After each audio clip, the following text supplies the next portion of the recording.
ተወዳጁ እጅግ የሚጠበቀው ኢትዮጵያውያን አትሌቶች ይነግሱበታል ተብለው የተገመቱበት የኦሪገኑ የዳይመንድ ሊግ ውድድር በ13 ኢትዮጵያውያን በ9 ኬንያውያን መካከል ብርቱ ፉክክር ሊደረግ ቀነ ቀጠሮ ተይዞለታል። በዚህ ውድድር ላይ ኢትዮጵያን የሚወክሉ አትሌቶችም ታውቀዋል። ለአሸናፊነት እነማን ተገመቱ? በዝርዝር እንነግራቸዋለን። የባላንዶር አሸናፊ ናት። በብቃቷ ብዙዎችን አስገርማለች። አሁን በከፋ ህመም ውስጥ ትገኛለች። ሆስፒታል ገብታለች። የማገገሟ ነገር ጥያቄ ውስጥ ገብቷል። ይቺ ሰው ማን ናት? ስለ ስፖርተኛዋ እንነግራቸዋለን። ከ1 እስከ 15 ያሉ የማራቶን ንግስቶች ታውቀዋል። ኢትዮጵያ በርካቶቹን አትሌቶች በቀዳሚነት አስመርጣለች። ኢትዮጵያን ኮርተው ስላኮሩ አትሌቶቻችን የምንነግራችሁ ነገር አለ። የኢትዮጵያ አትሌቲክስ ፌዴሬሽን ጉዳይ አሁንም አወዛጋቢነቱ እንደቀጠለ ነው። ዘብጥያ የሚወርዱ ሰዎችም ይኖራሉ እየተባለ ነው። ማጭበርበሩ እንደቀጠለ ነው። በማትገምቱት ልክ በርካታ ገንዘብ ተመዝብሯል። አትሌቶች አንዳችም ሳያገኙ በዚህ ምስቅልቅሎሽ ውስጥ ያለፉ ነው። የኢትዮጵያ አትሌቲክስ ፌዴሬሽን ቅሌትን በመረጃ አስደግፈን እንነግራቸዋለን። በሌላኛው ዜናችን የእድሜ ማጭበርበር ጉዳይ ለኢትዮጵያውያን አትሌቶች የራስ ምታት ሆኗል። ኢትዮጵያ ካስመረጣቸው 76 አትሌቶች መካከል 22ቱ ብቻ ተገቢነት ያለው የእድሜ ክልል ውስጥ ይገኛሉ ተብሏል። ለምን ይሄ ተፈጠረ? በዝርዝር ከምትሰሙት ጉዳዮች መካከል አንዱ ነው። ከ13 ዓመታት በኋላ በትዕግስት ጠብቃ የብር ሜዳሊያዋን በክብር መቀበል የቻለችው አትሌት አበባ አረጋዊ ስለተሰማት ስሜት ተናግራለች። አንድ ጉዳይ ይታሰብበትም ብላለች። በወቅቱ አትሌቶች ተሸልመው የነበሩት ሽልማትና ጥቅማ ጥቅም ለኔና ለአሰልጣኜ አለመሰጠቱ ቅሬታን ፈጥሮብኛል ስትል ተናግራለች። ይሄንንና ሌሎች ጉዳዮችን እየነገርናችሁ እንቆያለን። በተወዳጁ የኦሪገን ዳይመንድ ሊግ ውድድር የሚሳተፉ ኢትዮጵያውያን አትሌቶች ታውቀዋል። በሴቶች 8000 ሜትር 13 ኢትዮጵያውያን አትሌቶችና 9 ኬንያውያን አትሌቶች በአጠቃላይ 25 የምስራቅ አፍሪካ ከዋክብት ለአሸናፊነት ይፋጠጣሉ። በዓለም ሻምፒዮና አሸናፊ የሚሆነው አትሌት በዚህኛው ውድድር ይታወቃል፣ ፍንጭ ይሰጥበታል እየተባለ ነው። በተጨማሪም በኢትዮጵያ አትሌቶች የ5000 ሜትር እና የ10000 ሜትርን የሚወክሉ አትሌቶች ይለያሉ ተብሎ ይጠበቃል። በ10000 ሜትር ወንዶች 5 ኢትዮጵያውያን አትሌቶች በዚህኛው ውድድር ለአሸናፊነት ተገምተዋል። ቢኒያም መሐሪ ቀዳሚው ነው። ሀጎስ አረጋዊ ደግሞ ውድድሩን በበላይነት ከመፈጸም ባሻገር ሪከርድ ይሰብራል ተብሎም ተገምቷል። በዚህ ውድድር ላይ ጃፓኑ የቶኪዮ የዓለም ሻምፒዮና ፈርጥ የሚሆነው አትሌት ይታወቃል። ድል ለአትሌቶቻችን እንመኛለን። እናንተ ግን መገመት ትችላላችሁ። የሚያሸንፈው አትሌት ማን ይሆን? ገምቱ። አሳዛኝ ወደ ሆነው መረጃችን እናልፋለን። የባላንዶር አሸናፊዋ በማጅራት ገትር በሽታ ተጠቅታ ሆስፒታል ገብታለች። ይህች የ27 ዓመት ስፔናዊት ያለፉትን 2 ዓመታት የባላንዶር አሸናፊ በመሆን ነው ውድድሯን ያጠናቀቀችው። ቦማንቲ ትባላለች። የባርሳና የስፔን ቁልፍ ተጫዋች ነች። ለስፔን ብሔራዊ ቡድን በ78 ጨዋታዎች 30 ግቦችን አስቆጥራለች። የአውሮፓ ዋንጫ ሊጀመር ጥቂት ቀናት ብቻ ሲቀሩት ቦማንቲ መታመሟ ለስፔን ብሔራዊ ቡድን የራስ ምታት ሆኗል እየተባለ ነው። ማገገም ለሷ ይሁን። ወደ ሌላኛው መረጃችን አልፈናል። ዓለም አሉኝ የምትላቸውን የማራቶን ንግስቶችን አስተዋውቃለች። ከንግስቶቹ መካከል ደግሞ ኬንያውያንና ኢትዮጵያውያን አትሌቶች የቀዳሚነት ስፍራው ላይ ተቀምጠዋል። ኢትዮጵያዊቷ የማራቶን ንግስት ትዕግስት አሰፋ ሁለተኛ ደረጃ ላይ ነው የተቀመጠችው። ሩዝ ከኬንያ የበላይነቱ ላይ ተቀምጣለች። አንደኛ ስፍራ ነው ያገኘችው 2 ሰዓት ከ09 ደቂቃ ከ56 ሰዓት በመግባት ማለት ነው። ሲፈን ሐሰን ከኔዘርላንድስ አለች። ሌላይቷ ብሪጌድ ኮሲግ ከኬንያ ተከታዩን ደረጃ ይዛለች። አማኔ በሪሶ ሌላኛዋ ኢትዮጵያዊት አትሌት ነች። በ15 ዝርዝር ውስጥ ከተካተቱ አትሌቶች መካከል ወርቅነሽ ደገፋ፣ ሱቱሜ ከበደ፣ ትዕግስት ከተማ፣ አልማዝ አያና እንዲሁም አለሚቱ መገርቱ ለተሰንበት ግዳይ ተከታታይ ደረጃዎችን በመያዝ ለኢትዮጵያ ኩራት መሆን ችለዋል። ኢትዮጵያ 8 አትሌቶችን አስመርጣለች። ኬንያ 6 አትሌቶች የግሏ ሆነዋል።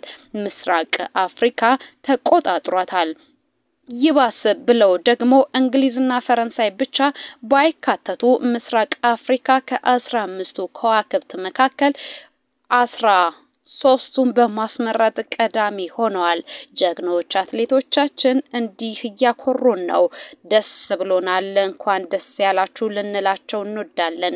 ወደ ሌላኛው ጉዳያችን አልፈናል። በሌላኛው ጉዳያችን ስናመራ ከ76 አትሌቶች መካከል እድሜያቸው ተገቢ ሆነው የተገኙት 12ቱ ብቻ መሆናቸው ለኢትዮጵያ አትሌቲክስ ፌዴሬሽን ውርደት ሆኗል። የኢትዮጵያ አትሌቲክስ ፌዴሬሽን ኢትዮጵያን ይወክላሉ ብሎ ከሐምሌ 16 እስከ 20 ድረስ በሚዘጋጀው በናይጄሪያ አኩታ ከ18 ዓመት በታችና ከ20 ዓመት በታች የአትሌቲክስ ሻምፒዮና ላይ የሚሳተፉ አትሌቶችን እድሜያቸውን መርምሮ ነበረ። በኤምአርአይ ምርመራ ሲረጋገጥ ግን ውርደት ነው የተከናነቡት። ከ76 አትሌቶች መካከል በተሰራው ምርመራ ተገቢነት ያላቸው አትሌቶች 22 ብቻ ናቸው። ከ18 ዓመታቸውን በታችነን ብለው የተመዘገቡ ወንድ አትሌቶች ነበሩ። ከ18 ዓመታት በታች አንድም ወንድ አትሌት የለም። ከ4 አትሌቶች 20 ዓመት በታች መሆናቸው ተረጋግጧል ነው የተባለው። ከ18 ዓመት በታችነን ብለው የተመዘገቡ ሴት አትሌቶች ደግሞ 2 አትሌቶች ብቻ ተገኝተዋል። ከ18 ዓመታት በታች ሲሆኑ 9 አትሌቶች ከ20 ዓመት በታች ሆነው እድሜያቸው ተቀምጧል። ከ20 ዓመት በታች ከተመዘገቡ ወንድ አትሌቶች ውስጥ 2 አትሌቶች ብቻ ትክክለኛውን እድሜ ይዘዋል። ከ20 ዓመት በታች መሆናቸው ግን ተረጋግጧል። ከ20 ዓመት በታች ከተመዘገቡ ሴት አትሌቶች መካከል 5 አትሌቶች ትክክለኛ እድሜያቸው ላይ እንደሚገኙ ነው የተረጋገጠው። ከ20 ዓመት በታች መሆናቸው ግን ተረጋግጦላቸዋል። በዚህም የእድሜ ምርመራ ካደረጉ 76 አትሌቶች መካከል 6 ወንድና 16 ሴት በድምሩ 22 ሴት አትሌቶች ብቻ ናቸው ማለፍ የቻሉት። ይሄም ጉዳይ በዓለም መድረክ እንድንተችበት ያደረገ መሳለቂያ ያደረገን ጉዳይ ሆኗል። ችግርን እየወለደ ነው። አሁን የምንነግራችሁ ነገር ደግሞ እጅግ የከፋ ነው። የዶላር ምዝበራውን ይመለከታል። ዶላሩ፣ ብሩ፣ ትጥቁ የት ገባ? አትሌቶች ምን ተጠቀሙ እየተባለ ነው። ሰሞኑን የፌደራል ዋና ኤዲተር የኢትዮጵያ አትሌቲክስ ፌዴሬሽንን ኦዲት አድርጓል። በፌዴሬሽን ውስጥ ያገኛቸውን ምዝበራዎችም እወቁልኝ እያለ ነው የሚገኘው። ከአዲዳስ ካምፓኒ ለሚገቡ ትጥቆች ፌዴሬሽኑ የትራንዚትን ሆነ ሌሎች ተያያዥ ወጪዎችን ሳያወጣ ብር ቅርጥፍ አድርጓል ነው የተባለው። ከ2014 እስከ 2016 በድምሩ ለ3 ዓመት በውሉ ሳይካተትና እቅድ ሳይያዝለት 3,588,096 ብር ከ78 ሳንቲም መክፈሉ ተረጋግጧል። በአየር ላይ ማለት ነው። ከዚህ ውስጥ 1,835,882 ብር ለምን ጎደለ የተከፈለበትን ማስረጃ አቅርቡ ሲባሉ መጻፉም ዝም ቄሱም ዝም ብሏል። በየዓመቱ በስልጠና ፕሮጀክቱ ስር ለሚገኙ 1200 ታዳጊ አትሌቶች 11 አይነት ትጥቆችን እንደሚልኩ ውል ቢገባም 6 ብቻ ትጥቆች መገኘታቸው አስተዛዝበዋል። በአሜሪካ ኦሪገን በ2022 በተካሄደው የዓለም አትሌቲክስ ሻምፒዮን ና ለተሳተፉ የቡድኑ አባላት ውድድሩ ከተጠናቀቀ በኋላ የተጨማሪ የ5 ቀን አበል ተከፍሏል። $20,450 ደግሞ ማበረታቻ ሆኖ ቀርቧል። ይሄም ልክ አይደለም ተብሎ ነው በኦዲት ግኝቱ ላይ የተያዘባቸው ማለት ነው። ሌሎች ደባዎችም ተፈጽመዋል። ይሄ ከፌዴሬሽን ቤቱ ፍጹም የማይጠበቅ ምዝበራ ነው። ይሄ ያስጠይቃቸዋል እየተባለ ነው። አትሌቲክስ ፌዴሬሽን ብዙ ችግሮች እንዳሉበት ይታወቃል። በእንደዚህ ልክ ደግሞ በገንዘብ አንፃር ሲያዝበት ይሄ ለመጀመሪያ ጊዜ አይደለም። እናንተስ ምን ትላላችሁ? የሚለፉ አትሌቶች በላባቸው የሚያድሩት ያሉ የሚጠቀሙት ግን ሌሎች ናቸው። ይሄ የኛ ትዝብት ነው። እናንተስ ምን ትላላችሁ? ተሳተፉ። ወደ ሌላኛው ጉዳያችን አልፈናል። ከ13 ዓመታት ትዕግስትና ቆይታ በኋላ የ2012 የለንደን ኦሎምፒክ በ1500 ሜትር ውድድር የብር ሜዳሊያ ባለቤትነቷ የተረጋገጠላት አበባ አረጋዊ አሁን ስለ ጉዳዩ እየተናገረች ነው። ውሳኔውን ተከትሎ ሀገራችን ኢትዮጵያ በለንደን ኦሎምፒክ በወቅቱ 3 ወርቅ 1 ብርና 3 ነሐስ ሜዳሊያዎችን አግኝታ ነበረ። አሁን የ3000 ሜትር መሰናክል የሶፊያ አሰፋ ከነሐስ ወደ ብር ሲያድግ 3 ወርቅ 2 ብርና 2 ነሐስ በድምሩ 7 ሜዳሊያዎችን አግኝታ ነበረ። አሁን ደግሞ ይሄ ነገር ተሻሽሏል። በአትሌት አበባ አረጋዊ 3 ወርቅ 3 ብርና 2 የነሐስ ሜዳሊያዎችን በድምሩ ከ7 ወደ 8 የተጠጉ ሜዳሊያዎችን ማግኘት ችለናል። በወቅቱ የምትፈልገው ሜዳሊያ ባለማግኘቷ ይህች አትሌት ለ15 ቀናት ያክል ለከፋ ህመም ተዳርጋ ነበረ። ጀግናዋ አትሌት አበባ አረጋዊ ከ13 ዓመታት ጥበቃ በኋላ አሁን ሜዳሊያውን በእጇ አድርጋለች። ይሄን ከሰማች በኋላ እንዲህ አለች። በጣም ነው የተደሰትኩት። እውነት ከምናምነው በላይ የሆነልኝ ነገር ነው። እምነቴ ተስፋዬ ነበረ ያንን ሜዳሊያ የማግኘት ግን ባልተገባ መንገድ ተነጠቅኩ።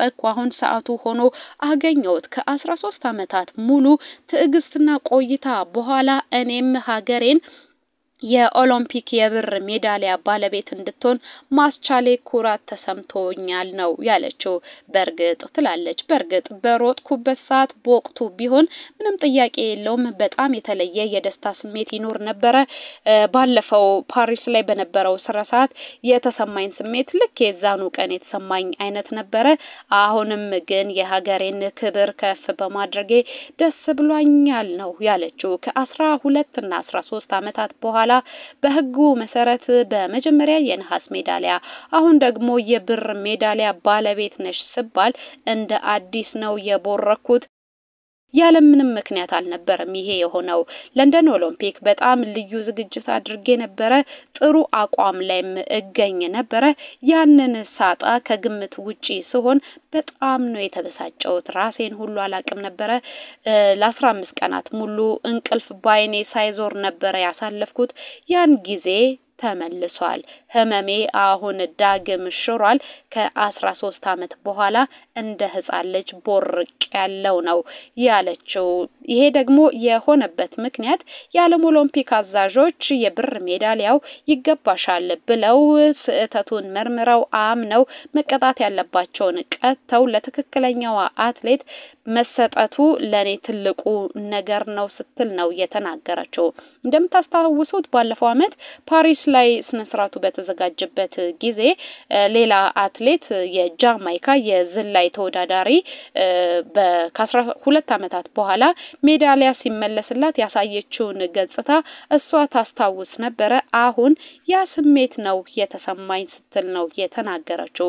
ገና አንድ ቅሬታ አላት። በ2012 የለንደን ኦሎምፒክ ሜዳሊያ ላመጡ አትሌቶችና አሰልጣኞች የተለየ ማበረታቻና ሽልማት ተሰጥቷቸዋል። የብር ሜዳሊያ ባለቤት በመሆኗ ደግሞ የዛኔ ባለመታወቁ አላገኘችም ነበር። ስለዚህ ጉዳይ ተጠይቃ ነበር።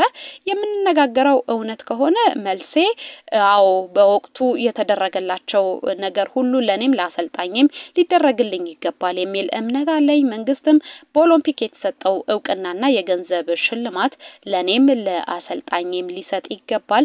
ምክንያቱም ሀገራችን በታሪክ በድል መዝገብ እንድትሰፍር አድርጌያለሁ ስትል ነው የምትናገረው። ይህንን የምለው ከጥቅም አንፃር ብቻ አይደለም። ሀገሬን በኦሎምፒክ የሜዳሊያ ሰንጠረዥ ውስጥ በማስገባቴ በሀገሬ እውቅና የተሰጠኝ የሚሰጠኝ ከሆነ ለኔ ትልቅ ነገር ነው ስትል ነው የምትናገረው አትሌቷ። ይሄንን ጉዳይ ከጀማይካዊቷ አትሌት ጋር ታያይዛለች። ጀማይካዊቷ አትሌት ወደ ሀገሯ ስትመለስ የባለፈው አመት የፓሪስ ኦሎምፒክ ላይ ሽልማቷን ከተቀበለች በኋላ ማለት ነው እንደ አዲስ በሀገሯ የጀግና አቀባበል እንደተደረገላትና በወቅቱ ለአትሌቶች የተሰጠው ሽልማት እንደተሰጣት አስታውሳ ሀገሬም ለኔ ይሄንን ማድረግ ይጠበቅባታል ለኔ ስትል ሳይሆን ላመጣውት ድልና ስሟን ከፍ በማድረጌ ስትል ነው የምትናገረው።